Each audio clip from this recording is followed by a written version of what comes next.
അഹാന കൃഷ്ണ വിവാഹത്തിനുള്ള തയ്യാറെടുപ്പിലാണെന്നുള്ള വിവരങ്ങൾ അടുത്തിടെ പുറത്തു വന്നിരുന്നു. അടുത്ത സുഹൃത്തായ നിമിഷിനെയാണ് അഹാന വിവാഹം ചെയ്യാൻ പോകുന്നത്. വർഷങ്ങളായുള്ള ബന്ധമാണ് ഇവരുടേത്. സിനിമ സ്വപ്നം കണ്ടിരുന്ന കാലം മുതൽ നിമിഷിനെ അറിയാം. അവനിലെ സിനിമാറ്റോഗ്രാഫറെ അടുത്തറിഞ്ഞ ആളാണ് താനെന്നും അഹാന പറഞ്ഞിരുന്നു. ആഗ്രഹിച്ച പോലെ ഉയരങ്ങൾ കീഴടക്കി മുന്നേറുകയാണ് നിമിഷ്. മലയാളം മാത്രമല്ല, തമിഴിൽ നിന്നുള്ള അവസരങ്ങളും നിമിഷിന് ലഭിക്കുന്നുണ്ട്. നിമിഷ് എനിക്ക് വീഡിയോ ഒക്കെ എടുത്തു തരുന്ന അടുത്ത കൂട്ടുകാരനാണെന്നായിരുന്നു അഹാന നേരത്തെ പറഞ്ഞത്.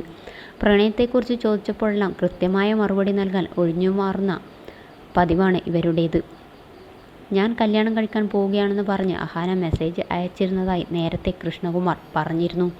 ദിയയെപ്പോലെ കല്യാണത്തിനുള്ള ചെലവുകൾ സ്വന്തമായി വഹിച്ചോളണമെന്നാണ് താൻ അഹാനയോടും പറഞ്ഞിട്ടുള്ളതെന്നും കൃഷ്ണകുമാർ വ്യക്തമാക്കിയിരുന്നു.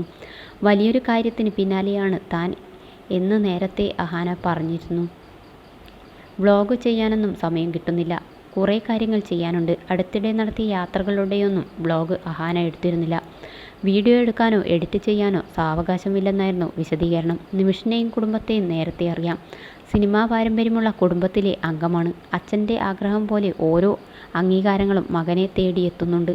ആ സന്തോഷവും അദ്ദേഹം പങ്കിട്ടിരുന്നു. കുടുംബസമേതമായി പ്രധാനമന്ത്രിയെ സന്ദർശിച്ചിരിക്കുകയാണ് കൃഷ്ണകുമാർ. അഹാനയുടെ വിവാഹം ക്ഷണിക്കാനായാണോ കുടുംബസമേതമായി പോയതെന്നായിരുന്നു ചോദ്യങ്ങൾ. റിപ്പോർട്ടുകളെല്ലാം ശരിയായി വരികയാണോ എന്നായിരുന്നു ചോദ്യങ്ങൾ. ജീവിതത്തിലെ ഏറ്റവും മറക്കാനാകാത്ത നിമിഷമായിരുന്നു അതെന്നായിരുന്നു എല്ലാവരും ഒരുപോലെ പറഞ്ഞത്. പ്രധാനമന്ത്രിക്കൊപ്പമുള്ള ചിത്രങ്ങളും എല്ലാവരും പങ്കുവച്ചിരുന്നു. അദ്ദേഹത്തോടൊപ്പമുള്ള പ്രഭാതം പ്രചോദനം നൽകിയതായിരുന്നു.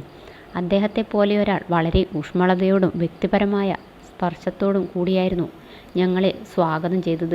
ഇത് എന്നെ ശരിക്കും അത്ഭുതപ്പെടുത്തിയെന്നും അഹാന കുറിച്ചിട്ടുണ്ട്. ഞങ്ങളുടെ ചോദ്യങ്ങൾക്കെല്ലാം ക്ഷമയോടെയായിരുന്നു അദ്ദേഹം മറുപടി നൽകിയത്. തികച്ചും സിമ്പിളായിരുന്നു ഈ കൂടിക്കാഴ്ച. ആത്മാർത്ഥമായിരുന്നു സംഭാഷണങ്ങളെല്ലാം. ലോകത്തിലെ ഏറ്റവും സ്വാധീനമുള്ള നേതാക്കളിൽ ഒരാളുടെ കൂടെയാണെന്ന് ഞങ്ങൾ മറന്നുപോയ നിമിഷം കൂടിയായിരുന്നു. മഹത്വവും ലാളിത്യവും ഒന്നിച്ചു പോകുന്നതിൻ്റെ മനോഹരമായ ഓർമ്മപ്പെടുത്തലായിരുന്നു. ഈ പ്രഭാതം എന്നെന്നും ഓർത്തിരിക്കുന്നതായിരിക്കും എന്നുമായിരുന്നു അഹാന കുറിച്ചത്. കല്യാണത്തിന് ക്ഷണിക്കാനായിരുന്നുവെങ്കിൽ നിമിഷം കൂടെ വേണ്ടതല്ലേ എന്ന ചോദ്യങ്ങളും ഉണ്ടായിരുന്നു.